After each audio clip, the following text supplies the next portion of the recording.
What if the secret to youth isn't expensive procedures, special pills, or trying to look 20 years younger at any cost?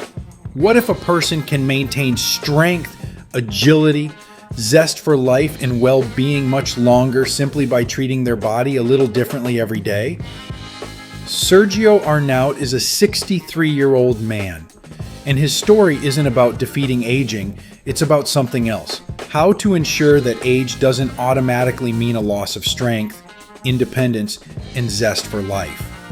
Today, we'll examine his approach piece by piece, not as a set of magical secrets, but as a system of principles that can be adapted to suit your needs. Some of them are so simple, in fact, that's precisely why we often underestimate them. So, watch this video until the end. It'll be interesting and useful. So, let's get started.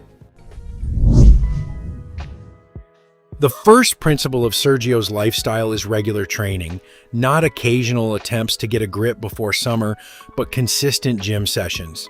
And from a longevity standpoint, this makes a fundamental difference. The body doesn't get stronger from one heroic workout every few weeks. It adapts to a regular stimulus. Muscles are challenged, and the body gets a reason to maintain muscle tissue, strength, and the ability to perform physical work. And after 50 to 60 years, strength becomes especially important, not just for appearance. And there's a very concrete conclusion here. If you don't currently exercise, you don't necessarily need to immediately buy a membership and try to replicate the program of someone who's been working out for years. Start with consistency. Several strength training sessions a week can already become a much more beneficial habit than infrequent grinding sessions.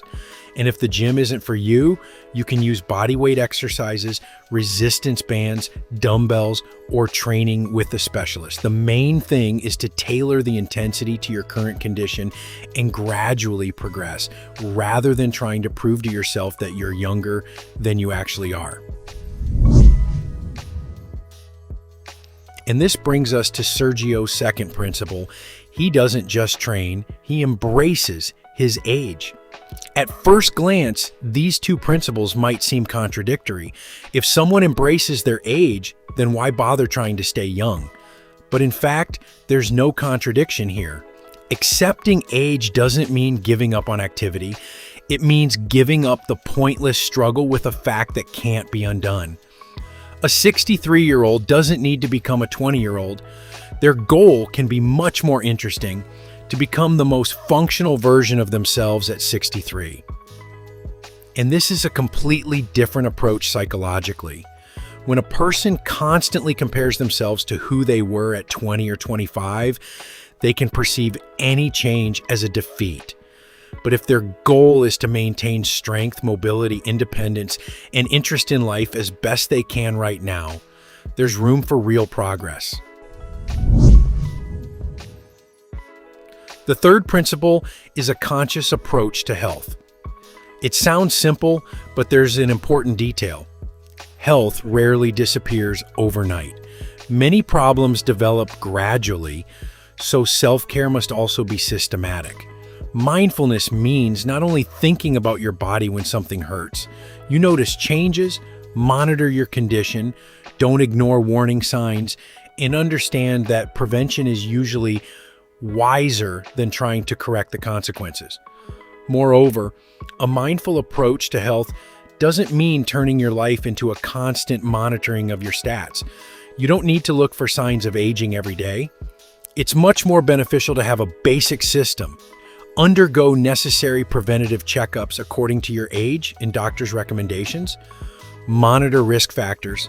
Pay attention to sleep, physical activity, nutrition, well-being, and any changes that persist. Sergio's fourth principle is the absence of bad habits. There's nothing sensational about it, which is why it's easy to miss.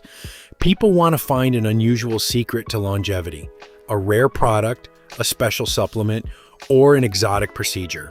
But sometimes the most effective step is to stop regularly doing something that's detrimental to your health. Bad habits are especially insidious because their consequences are rarely immediately felt. A person may feel fine today and therefore believe that nothing serious is happening. But health isn't just about how you feel today. It's the cumulative result of what's been happening to the body over months and years. And here we come to another unique aspect of Sergio's approach. He remains active not only physically, but also socially. He connects with like-minded people and maintains a blog about sports and longevity. At first glance, this may seem like just part of his interests, but the social component of his lifestyle has a much deeper meaning. It's much easier to maintain a habit when you have a supportive environment around you. If everyone you know spends their free time exclusively at home and you try to exercise regularly, your lifestyle constantly encounters resistance from your environment. But if you have people who are also interested in exercise, activity, health, and development, healthy behavior becomes a normal part of your life. And here's where the following principle becomes particularly interesting. Sergio doesn't just play sports, he blogs and continues to develop his own business around a topic that truly interests him. This means he's intellectually and socially active. He didn't put life on hold after a certain age. A common stereotype is that after 50 or 60, people should gradually reduce their interests, give up new projects, and simply live quietly. But age itself doesn't require a halt to development. On the contrary, having goals can maintain a sense of engagement in life. This could be a blog, education, a new hobby, work, travel, creativity, volunteering, language learning, or any other project. Becoming a public figure isn't necessary. What's important is that you must have a reason to be curious. And perhaps this is the main lesson of Sergey Arnaut's story. Youth, in the literal sense, can't be stopped. But what we typically associate with youth can be maintained for much longer. Strength, agility, curiosity, independence, a desire to communicate, the ability to enjoy things, and a willingness to try new things. Therefore, age should not be a limitation for a person in achieving their goals. The opportunity to learn, develop, change careers, try new things, and realize one's ideas does not depend solely on one's age. The key is a desire to move forward, a willingness to develop, and a belief in one's own abilities. Friends, what do you think of this man? Write your opinion in the comments. If this video was useful to you, then please like it and share the link with those who might find it particularly useful. We also recommend watching this video that's currently appearing on your screen.